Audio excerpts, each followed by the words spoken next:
Nagluto nga kami ng lunch dito sa office at ang napili naming ulam ay tahong. Yummy! Nabili namin yung tahong dito pa lang sa Dongan nung bago kami umalis ni Barbell. Tara, samahan niyo ako magluto. Ayan yung mga sahog, kamatis, may sibuyas, may luya, syempre may bawang, siling mamaksiw or yung verde, tapos dahon ng sile, saka syempre yung tahong. Unahin po natin yung luya.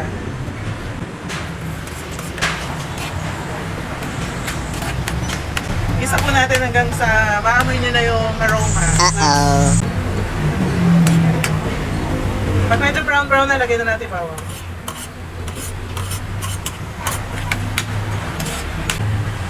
Next, sibuyas.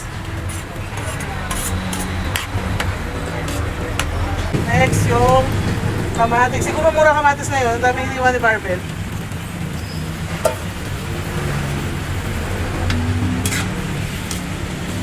Haluin ang bonggang-bongga. Para magsasasyadong tahong tayo. Kailangan daw pa madurog yung kamatis bago natin lagay yung tahong. Next po, lagay na natin ang siling verde.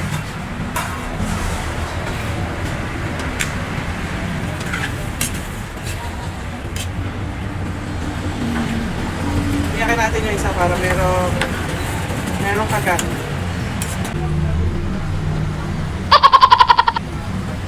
Ang bango na, amoy ko na may luya. Yan, natulog na.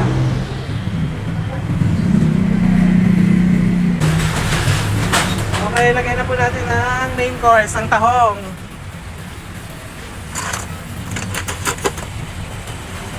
Okay.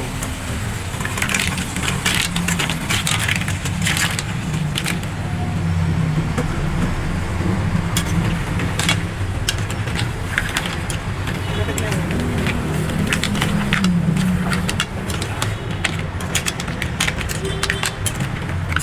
Haluin hanggang sa magkasama-sama yung mga ingredients kung may babaw. Makatas to, di ba?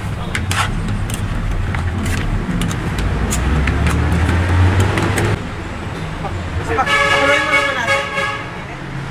Pakuloyin muna natin hanggang sa lumabas yung patas mo. Pakuloyin muna po natin. Bago lumabas yung, para lumabas yung, pakuloyin muna po natin para lumabas yung take time. Pakuloyin muna po natin para lumabas yung katas niya. Kasi maano to, masabaw eh. Hintay po natin bumuka yung 40 pieces na tahong na binili. Para lagyan na natin ng sabaw mamaya. Ibig sabihin nun, luto na. Mabilis lang kasi ito maluto.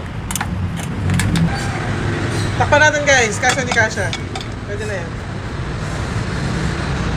Sarap po natin.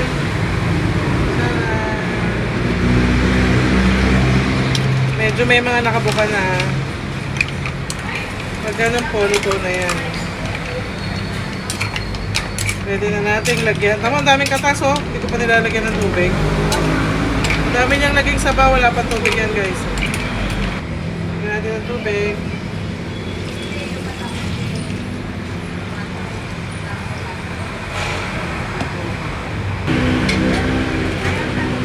Siyempre, dahil wala ako sa amin, lalagyan natin ng ginisa mix.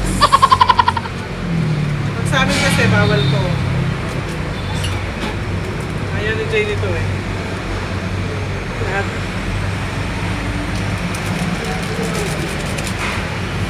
paminta, lagyan din natin. Haluin ulit ng bonggang-bongga. Takpan natin para kumulo. Hindi pa po kayong ibaw eh.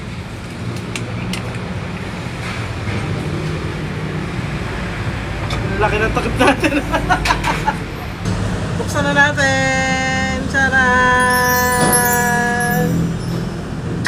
Lagyan na natin tong dahon ng sili. Ang dami. Luto na yan guys eh. Etong sili na to, mabilis lang ito maluto. Pag tinakpan natin, pwede nang patayin ka pa na. Saluin ko. Yan, pailalim natin para maluto agad. Pag kasi na-overcook yung tahong, lumiliit yung laman. Sabi ni Barbell. Totoo ba yun guys? Yung mga Pag na-overcook, lumiliit. Ayaw, di ba? Sarap lang. Yung mga niluluto niyong tahong. Ay talaga eh. Alright, luto na po.